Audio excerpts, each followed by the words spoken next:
Speaking section. The speaking section tests your ability to communicate in English in an academic setting.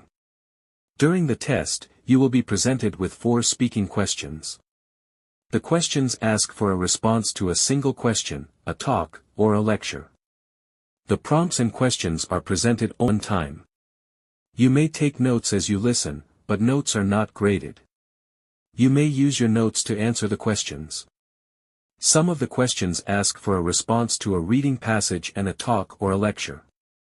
The reading passages and the questions are written, but the directions will be spoken. Your speaking will be evaluated on both the fluency of the language and the accuracy of the content. You will have 15 to 20 seconds to prepare and 45 to 60 seconds to respond to each question. Typically, a good response will require all of the response time and the answer will be complete by the end of the response time. You will have about 17 minutes to complete the speaking section. A clock on the screen will show you how much time you have to prepare each of your answers and how much time you have to record each response. You will now be asked a question about a familiar topic. After you hear the question, you will have 15 seconds to plan your response and 45 seconds to speak. Do you agree that children should learn to manage their own money at a young age?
You will now read a short passage and then listen to a conversation on the same topic. You will then be asked a question about the passages. After you hear the question, you will have 30 seconds to prepare your response and 60 seconds to speak. You have 45 seconds to read the passage below.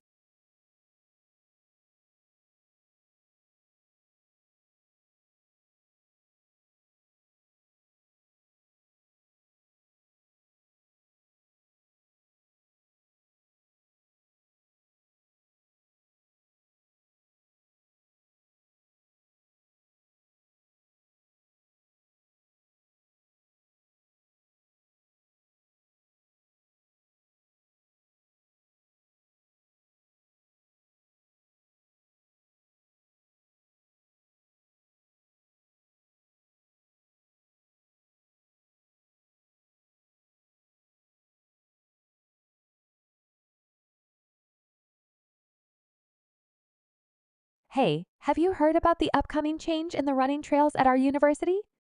Yeah, I just read the announcement. I'm not sure how I feel about it, though. What do you think? Personally, I think it's a great idea. The current dirt trails can get really slippery, especially when it rains. Paving them will make them much safer to use. I understand the safety aspect, but I kind of like the natural feel of the dirt trails. It's more challenging and closer to nature. I get that, but we also need to consider accessibility. Paved trails will make it easier for students with disabilities or mobility challenges to use them. That's true. I guess I didn't think about that. It's important to create an inclusive environment for everyone. Exactly. By making this change, the university is prioritizing the safety and accessibility of all students. It's a positive step forward. I can see your point now. I guess I just need some time to adjust to the idea of paved trails. Change can be challenging, but I believe this change will ultimately benefit all of us. It's worth giving it a chance. The woman expresses her opinion about the proposal described in the letter. Briefly summarize the proposal. Then state her opinion about the proposal and explain the reasons she gives for holding that opinion.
You will now read a short passage and then listen to a lecture on the same topic.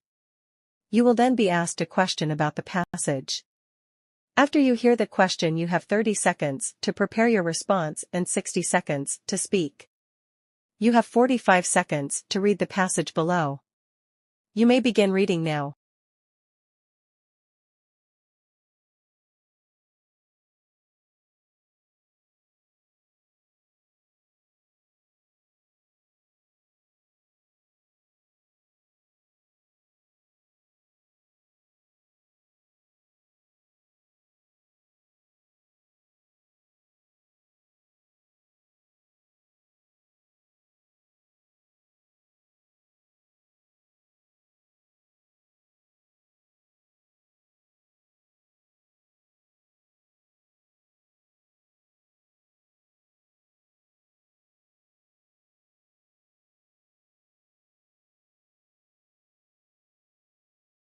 Now listen to part of a lecture in a psychology class.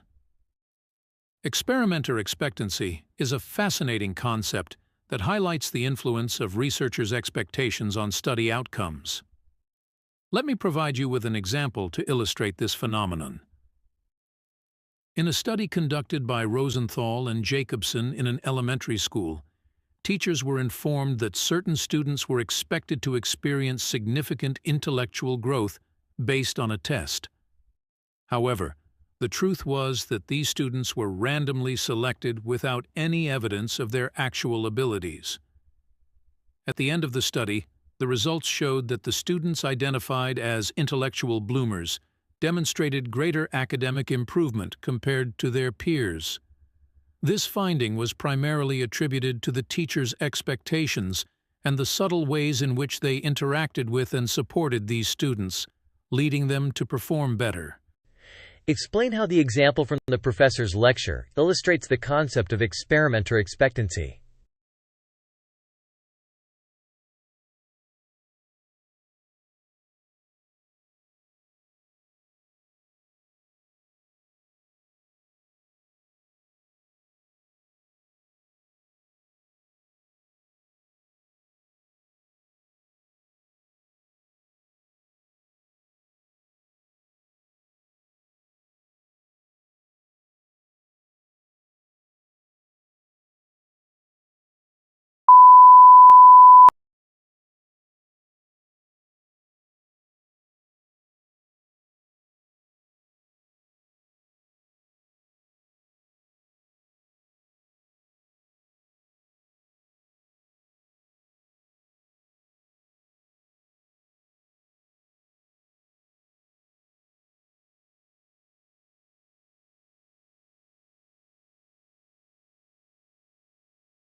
You will now listen to part of a lecture. You will then be asked a question about it. After you hear the question, you will have 20 seconds to prepare your response and 60 seconds to speak.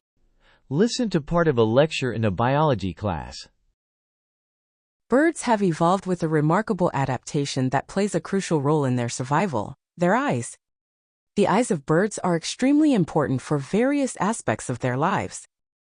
Let me provide you with 2 strategies that illustrate the significance of birds' eyes in different ways. First, birds have exceptional visual acuity, allowing them to detect prey from great distances.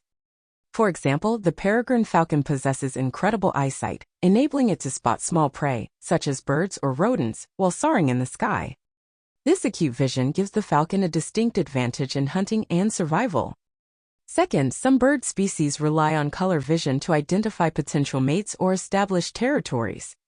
Take the splendid sunbird, for instance. It has vibrant plumage and its eyes are specifically adapted to perceive a wide range of colors.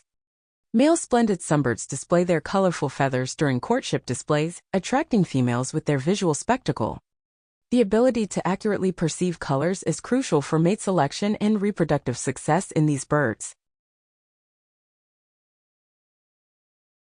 Using points and examples from the lecture, explain 2 ways that birds' eyes are extremely important for their survival.